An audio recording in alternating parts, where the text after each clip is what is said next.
Hello, I'm Dr. Barbara Byers, and welcome back. This is part 2 of the cycle of abuse, and I'm going to focus more in this section on the victim. So last time I talked about the 4 stages of the cycle of abuse. It begins with the building of tension, then the acting out, the abuse incident, then reconciliation, and then a period of calm. And as I said, abuse may escalate from cycle to cycle, although that's not always the case. And this can be so confusing to the victim, but it's also very compelling because it becomes a long-term pattern in the relationship where the abuser acts certain ways, but also the person abused responds certain ways. And that becomes, unfortunately, a stable pattern in the relationship. And sometimes the emotional signs can be more difficult to assess and to spot, like, manipulation can be very cleverly done. And so a relationship can go pretty far down the road before things are undetected. And if they go pretty far down the road, that's just so much more distress for the person being abused. Okay, so there's some common types of abuse I mentioned. One is physical, such as hitting, pushing, biting, leaving bruises deliberately where they can't be noticed because they're covered up with clothing, burning, and any other form of physical harm. Then there's emotional abuse, manipulation tactics like blaming, fear, bullying, deception, gaslighting, all to control and cause distress. Sexual. This is imposing any kind of unwanted sexual activity or experiences, any sexual demands, and it's not consensual and it's not honoring. Verbal, insults, criticism, hurtful sarcasm, undermining, any direct or underhanded verbal attacks. Neglect. This is often an overlooked form of abuse, but not attending to basic human needs for love, for emotional well-being, for physical protection, and so on.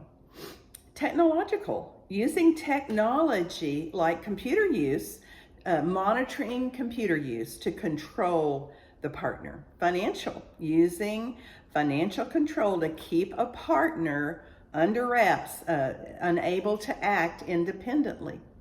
Immigration, using immigration status as a leverage with the partner. And stalking, which would just be constantly monitoring where they are and what they might be doing and who they might be with and demanding explanations.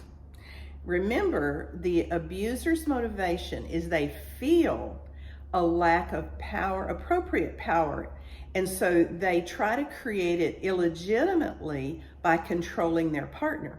So they create a relationship culture that's based on conditioning their victim to respond in the way they want them to keep under their control. All right, so turning to the victim, what are some common characteristics of victims who are caught in this?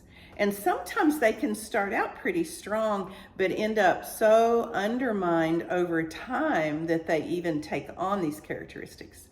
Low self-esteem, insecurity, anxiety, feelings of inferiority, too submissive, very compliant, dependent on someone else. They want to be taken care of. They may not feel deserving of respect. Feel that control is equivalent to protection, being too tolerant, accommodating things they shouldn't accommodate that violate their own rights as a human being. They may have been taught to be a nice Christian and don't stand up for themselves appropriately. They may feel stuck and unable to move out of that relationship. Or they naively want to believe that somehow things will get better and be okay. But false hope is not based in reality. So even after the victim gets away from their abuser, They need an intensive time of rebuilding personally their sense of self and their sense of safety. So how do we end the cycle of abuse? Well, it's not as easy as just leaving. Sometimes the person still feels afraid for their safety.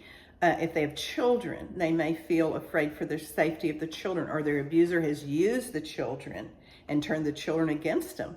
Sometimes we worry about the welfare of our pets. We worry about financial loss, all of these things. And sometimes we don't have the resources to exit a situation. So these are all sort of common situations that help the abuser actually take advantage of the situation and keep us in that relationship. And many times when we're being emotionally abused, we don't yet even realize we're in the cycle of abuse because we're trying so hard to make that relationship work, or we're so surprised it's kind of taken a downward dive and we're still like a hamster on a wheel trying to make it work. And it actually only tends to cement things for the abuser. It just gives them more space to work and move in a terrible sort of way. But it is possible to leave an abusive relationship, and it usually has to begin with identifying the toxic behaviors and then deciding that we just can't tolerate them anymore. So here's some things we can do to begin to end the cycle of abuse. One is we can confide in someone else. When we break out of isolation, that's really helpful. Sometimes the abuser has kept us isolated, and we're loyal to each other and we don't tell others. But when we talk to a trusted friend or a trusted family member that can help us not only see the patterns but verify them. Yes, I saw when that happened to you. That's not okay. That's abusive. It really helps us to find language and say, yes, I'm coming out of my denial. That is abuse. And it helps us just to have a safe person and a safe space to go to when we're in that tension and even the incident stages. Second thing is we can seek professional guidance. I said last time I was in a relationship like this, and it helped me so much to get some counseling so I could navigate the challenges of that. I identify the signs of abuse. And one thing I found so helpful is I could find words for it. Someone else saying, well, that's gaslighting, or that's this, or that's manipulation, and so on. And a professional can also help you not only identify that, but cultivate new thoughts and new behavior patterns so you can have some coping and not just survival, but thriving sort of skills. And it's important, even if you get away from the abuser, you're going to have some after effects of this depending on how long you've been in the cycles. And one of the things you have to honestly do is look at yourself with the help of the Holy Spirit and the help of others and say, why did I tolerate that so long? And how can I find a healthy identity and be full as a person? Because that is going to help me moving forward in other relationships.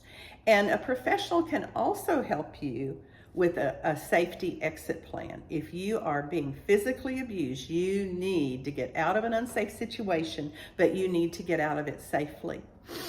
You need to rebuild your confidence, because confidence will have been lost.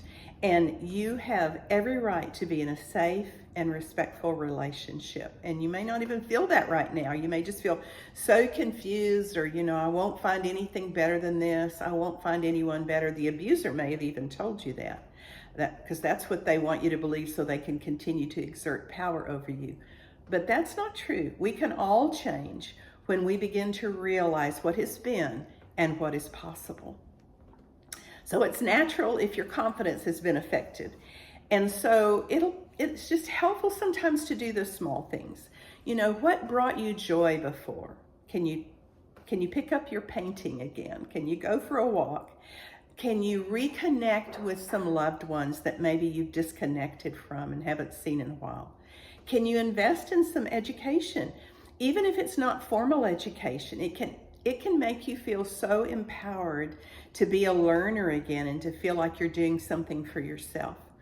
And especially if you have some lingering anxiety and lingering depression from this, you may need professional help with that, or even, medication for a while. Engaging in relaxation techniques is helpful, or that's a good protection for your mental well-being anyway. Seeking outside intervention. Now, not everyone's abusive situation is the same. You may not feel safe ending that cycle of abuse on your own, and that's okay. One of the things I could recommend is there are some great abuse hotlines out there in every community. The church should be a good resource. Unfortunately, the church hasn't always had a good record of understanding this, and the church is not immune from this. There are many churches who haven't understood the cycle of abuse, and they've sometimes given women, and men are abused too, but they've given them counsel that throws them back into the abuse and just lets the abuser continue with his usually narcissistic behavior. It just enables them. If they're told just to forgive and submit again, of course we forgive. But how we walk that out needs to be with great wisdom. And we have to understand the nuances and the complexities within a relationship and where the power differential and imbalance is. Many women have been battered at home emotionally or physically and then show up on Sunday in their Sunday best and put a smile on their face, and that they are desperately hurting inside. And the church ought to be a safe place for that.